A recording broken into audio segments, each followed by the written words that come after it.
All right, good morning, everybody. We're going to do our Beyond Basketball, Coach K's Keywords for Success. We've talked about adaptability. We've talked about balance. We've talked about, what was the other one? Adversity, right?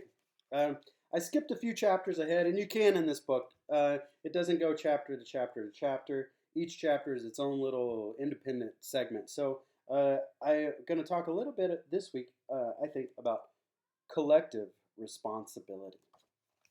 So we all have a collective responsibility, right? Whether we're on a team or we're a family member or a classmate inside of a classroom, we all kind of have a collective responsibility, okay? So let me read a little bit, and then as I read, I'll explain, all right? Here we go. Collective responsibility. We win and we lose together. The best way I can describe collective responsibility is to point to a scoreboard. At any point in the game, when you look up there, there is no one individual's name. Instead, it shows the team's name: Duke, the Chicago Bulls, the USA. This means that in no way does a single individual lose or win a game.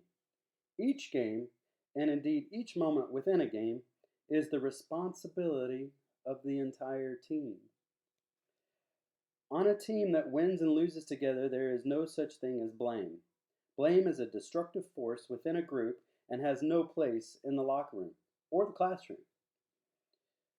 of a true team. When somebody does something well, we all do it well. When somebody makes a mistake, we all make the mistake. Outsiders like opposing fans and the media can say what they will. Christian's missed three throws lost the game for Duke, or Sean last second three-pointer is the reason we won. But behind closed doors, we know beyond any doubt that this is not true. If we won, we did it together. If we lost, that responsibility belongs to all of us as well.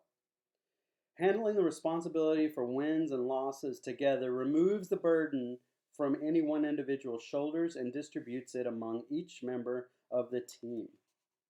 Sometimes a load is too heavy for one to carry alone.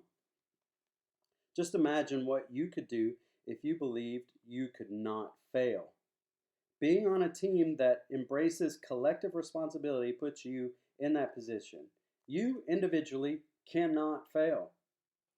That atmosphere is conducive to high level performance and places you and your team in the position to be bold and unafraid. And if you should lose, you are not alone. One concept I've always tried to instill on my team is that the idea that you play for the name on the front of your jersey, not on the name on the back. So whenever you're on a team, like you guys, you're on a soccer team, right? You go to the Olympics when we do soccer, and you represent Rancho Bernardo High School, right? You don't really represent if you have your last name on the back of your shirt. That's not what everybody looks at. Everybody looks at and knows that you are representing Rancho Bernardo High School, right? And that's very important how you act and how you behave and what kind of sportsman or athlete that you are.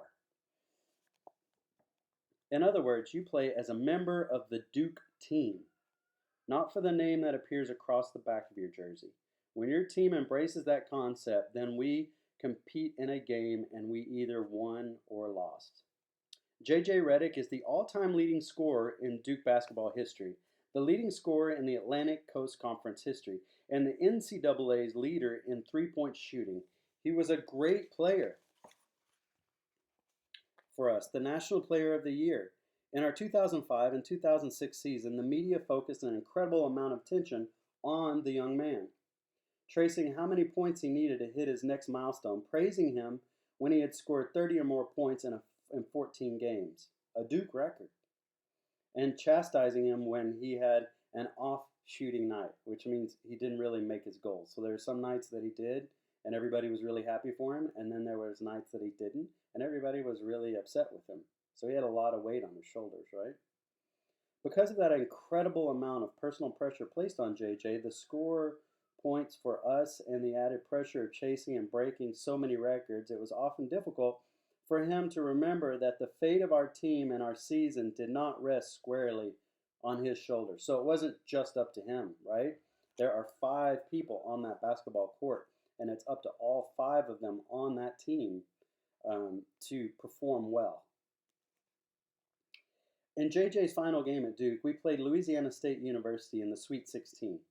He had his worst game of the season, going 3 for 18. That means he tried it 18 times. And out of 18 times, he missed 15 of them. It's not so great. We lost. When JJ came out of the game with 9 seconds left, he was completely distraught. In his own mind, he took full responsibility for the loss and knew that there would not be another game to make amends. That means that was the end, and he really couldn't have another game that season to make up for the bad game that he had. His teammates and coaches tried to console him, but it was to no avail, which means it just didn't work. It really took a couple of weeks for JJ before JJ was able to believe that it was not his fault. He had to remind him that if it were not for his performance throughout the season, we never would have been in the Sweet 16. JJ had allowed our entire team, to take collective responsibility for all 32 of the wins during the season. And this time, he needed to allow us as teammates to help take responsibility for the LSU loss. So, he has to understand that he helped his team get to the Sweet 16, which is really, really hard. Not easy. A lot of teams don't make it to the Sweet 16. So he had to take responsibility for getting us there, but it was also his team that took responsibility. And his team also needed to take responsibility for the loss that they had experienced in Louisiana, and it wasn't just his fault, right? Early in the season, JJ was able to pass the lesson of collective responsibility onto one of the young members of our team. He embraced being a part of the team and thought he was very hard on himself. He knew the importance of collective responsibility. Our first loss of the season was to Georgetown in late January by a narrow 3-point margin. With 6.5 seconds left on the clock, we had a chance to tie, but our freshman point guard, Greg Paulus, dribbled into a bad situation and was unable to get the ball to JJ for a shot. When the buzzer sounded, JJ walked off the court with his arms around Greg. I told him it's okay. He said afterwards, "We win together, we lose together. Moments like that make me proud to be a coach." JJ's reaffirmation of our team philosophy of collective responsibility was a reminder to Greg that his play did not decide the game for us. Even though it was kind of a crummy play, there were so many plays before that one that could have went different, that could have improved their chances. It wasn't just Greg's fault, right? That was just one little play. It just happened to be the last one. We lost that one together, but because we all maintained responsibility, we were able to win many more games together, finishing 32-4. That means they won 32 games and only lost 4. That's a really great season. And becoming both the outright ACC regular season and ACC tournament champions. We were collectively responsible for a great season. So, Coach K, it takes a team, right, to be able to be successful, not just one individual, right? So whenever we're in the classroom, it takes a team. Like whenever I say, okay, it's time for yoga, it's not just one person's responsibility to put their materials away and get ready for yoga and get started. It's everybody. We have a collective responsibility to start that activity, right? On Monday, when I say, okay, let's do news to you, it's a collective responsibility that the entire class gets up and starts news to you the best they can and gets through that task. So that way we can do vocabulary. That way we can do presentations. That way we can start to do weather and budgeting and other activities. But it takes everybody to do that, right? Because we want to be able to do fun stuff on Thursday and Friday, but it takes all of us as a team to keep doing that day in and day out. And it's also a collective team that we do stuff this week, right?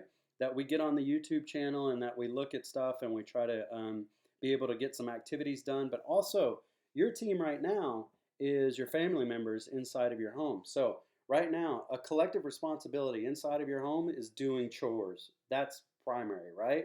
And being able to do your schoolwork. That's very, very important as well. So you are still a member of a team.